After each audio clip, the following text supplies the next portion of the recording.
a great day to be a UFC fan. It's a great day to be right.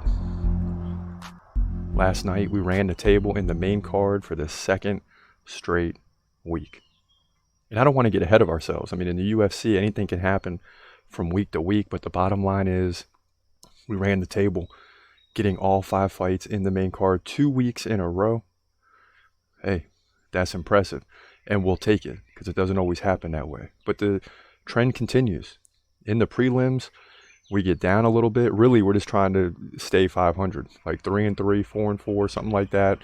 Because we know if we get to the main card, we're more than likely going to get 3 of the 5 or 4 of the 6 main card predictions right. And that's the way it went last night. Now, first and foremost, Amanda Nunes absolutely dominated the fight last night. I mean, it wasn't even close. It was kind of set to be that way as she was taking on Irene Aldana, who was 14-6, so 6 losses in MMA as a professional. Has really no business being in there with Amanda Nunes. But we saw that Amanda Nunes is starting to slow down, right? Against Juliana Pena. You know, she lost, she came back and won the title, and now she has a retirement fight against Aldana. She cut the gloves off and retired, and she's going to be missed. I mean, she is going to be missed. And Dana White saying last night that they're probably going to scrap the women's featherweight division. I mean, we haven't seen a title fight there in, 2 years maybe? As she went back and forth with Pena, you had the Ultimate Fighter a year ago. She hasn't fought in the featherweight division since then. So that division has just been on hold. And how many fighters are the UFC going to cut now or try to convince to move down to the women's bantamweight? And that's going to be tough for some of those fighters. So we'll have to wait till next week, and we might see in the next week or month a lot of women fighters being cut. They're probably going to meet with them and say, hey, can you get down to bantamweight? If not, we really don't have a place for you, because that division hasn't been moving at all in a long time. And who knows who's on that list, but we'll find out. But the biggest fight last night, without question, could have been the main event, even though it wasn't a title fight, was Charles Oliveira and Beneil Dariush. I mean, this was a fight that people were looking forward to. Big lightweight division fight, number 1 versus number 4, right? If Beneil can win this fight, he's going to get a title shot, and we got some new energy in the division. Or Charles Oliveira is going to come in and win like he does against everyone else, and he's still the best lightweight fighter, not named Islam Makhachev, and if he wins, he probably gets the rematch. Even though he got dropped in the second round, you know, he's still trying to get back up there and get a rematch of which he deserves. So here's how that fight played out last night.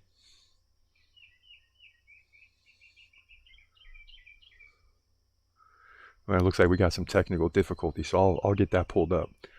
No big deal, and I know what happened. We changed the name, so we'll get it pulled up. But, you know, you have 2 guys that are both very good. That, I mean, it can go either way, right? Charles Oliveira can take it to the ground. That's what he prefers. Or he can stand up and strike. And he kind of played both ends last night. And now we got it. Here's how it went down last night. Come on, Oliveira. Get off your back, man. Dariush in firm control right now on top. And he slams Oliveira. And Oliveira, you know, pulled Dariush down 2 minutes ago and remained on his back ever since. Oh, and a nice up kick. And Oliveira tries to get up. He gets up. Now the crowd's going crazy. A nice knee to the body. Come on, Oliveira. This is your chance. Now Oliveira's got Dariush pinned against the fence. Dariush with the hands wrapped around, but Oliveira gets loose. Here we go, finally. It's been a good 3 minutes since we've been in the stand-up. Boom! Big right leg kick! Let's go, Olives. Let's go. Oh, big right! Let's go! Yes. Let's go, Olives. Finish him, baby. Everybody's talking that smack like Oliveira's done. Come on, Olives. Big right. Let's go. Step in there, ref. Couple hammer fists. Step in there, ref. Step in there, ref. Step in there. Let's go. Let's go. Yes. Charles Oliveira, first round finish, baby. Over everybody, bro. He's finishing everybody, man.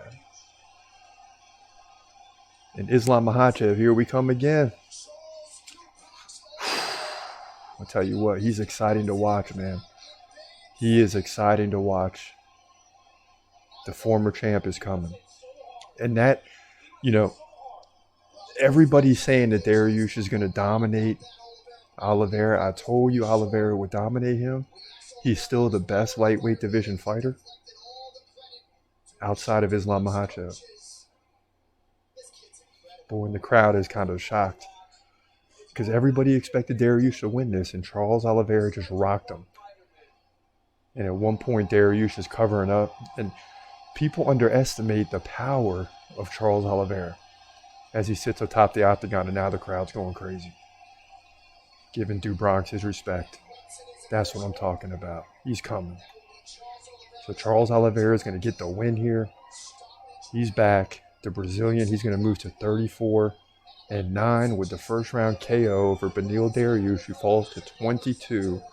And his mystique is gone here in the lightweight division at UFC 289. And as usual, everybody had a lot to say in the prediction.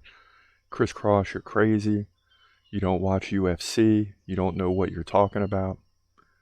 The bottom line is, in these tough fights, you can't just assume that Beneil Dariush is going to come in and dominate Oliveira when Oliveira has dominated the entire division except Islam, who's a different animal. I mean, that guy's a different animal because Oliveira, if you saw last night, likes to go to the ground. He pulled guard on Dariush, went to his back, and he's comfortable down there. But then he quickly realized it's going to be tough on the ground against Dariush. So then he got back to his feet and said, forget it, let's strike. And that's what he's got to do against Islam. He's got to defend the takedown. Forget going to the ground against Islam. He's going to beat you on the ground. You saw what Volkanovski did. He went 5 rounds with him. He said, when I get taken down, I will get back up. He did. And then as you get into the 3rd and 4th rounds, now Islam is not as much, doesn't have the ability to land the takedowns because he starts getting tired. So you got to drag Islam into deep waters. You just got to get through the first 3 rounds. And then you can finish them in the 4th and 5th. Because when Oliveira hits you, it's different than any other lightweight. And both of those guys last night look like middleweights almost, but at least welterweights. You see other lightweight fights and it's fast and guys are rolling around on the ground and there's a lot of technique. Oliveira and Dariush get in there, they look like welterweights who squeeze down into lightweight. And Oliveira weighed in at 154. I mean, it's crazy. But nonetheless, Charles Oliveira got the big win. And yeah, I told you so. So you had some other big fights, a lot of decisions last night, but Mike Mallet did the darn thing last night. Check this out. And a nice upkick there by Mike Malott early in round 2. Adam Fuga continues coming forward, though. Ooh, and misses with a big left leg kick. Now both fighters trading kicks. So about 5 kicks to start. A big right to left by Mike Mallet. Let's go. Finish him. Oh, he's got it. He locks it in on the ground. Guillotine. Oh, and he's got the leg wrapped around. He's in trouble. Fuga's in trouble and he taps. Let's go, baby. Let's go. 3 in a row in the main card. That's what I'm talking about. And the crowd is going crazy for Mike Malott. Yeah, and 3 in a row would turn into 5 in a row with the wins of Oliveira and Amanda Nunes. So, Dan Ige got the job done as well. Beating Nate Landwehr. Marc-Andre Barriault beat Eric Anders. And that was a great fight to kick it off. But you had 2 decisions in the main card, and you're like, oh gosh, here we go. Because, 8 of the first 9 fights, 7 of the first 8, I should say, were decisions. Well, 6 of the first 8, because you had a no contest between Amavov and Chris Curtis, and Amavov was on his way to victory. Jasmine Jasudavicius beat Miranda Maverick. We missed that one. But one we did not miss was Aman Zahabi. He made his presence felt last night for sure. Kalang doing a good job so far with the jab, keeping his distance with Zahabi, obviously with the power at any time. Could cash in. So 50 seconds into this fight now. And Zahabi not throwing a lot. Looks like he's just timing it up for that one big pop. But Ori Kalang. Oh, big left! Zahabi put his hands up. He's got to keep fighting. And he does, and it's over. Dang. Big left hand by Ayman Zahabi. And I don't know that a lot of people saw this coming. Ori Kalang, a pretty good fighter. You see the crowd on their feet. They're pumped. And man, Zahabi's going to get the big win here in front of the Canadian crowd, and they're pumped up. And look at Ori Kalang. He thinks the fight's just starting. Wow. And Ori Kalang, like, put his hands up like he thought the fight was starting. That's crazy. But they sit him down. They're going to work on him. He's going to be fine. But, man, you see this. He kind of whiffs on the big right, and then boom with the left. Yeah.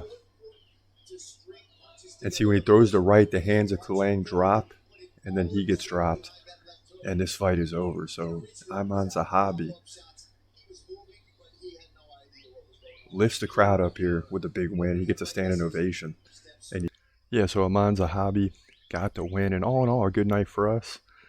7-3-1. And we'll take it. And here's how it looked last night. You start the night with Diana Belbita getting the win. Then we lose to Dvorak. Then we get Kyle Nelson. I can't believe we took Ori Kalang. So we're 2-2. Then Miranda Maverick loses. We're 2-3. Chris Curtis, no contest. So we're 2-3-1. Then we go on the run as per usual. Marc-Andre Barrial gets the win. Dan Ige wins. Mike Malott wins. Oliveira wins. Nunes wins. We run the table in the main card. So 7-3-1 on the night.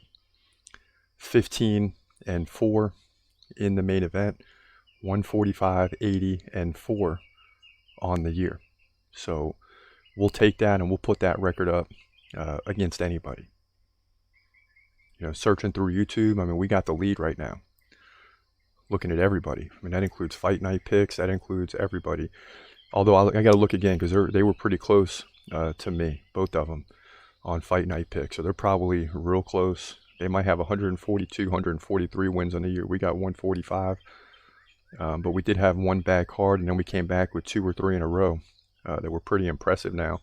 7-3-1 in 11 fights. We'll absolutely take that every time. He's gonna fight, wait, he's gonna fight, wait, hold your breath till the end of the night. Last fighter call, UFC at its height, yeah. Bringing that thunder with all his might, saying step up, wanna fight, hold up, think twice, gladiator, assassin, reckless, no abandon, walk through that cage, he'll leave your ass stranded, wake up, hey, where you at, hey, got hit in the head with a baseball bat.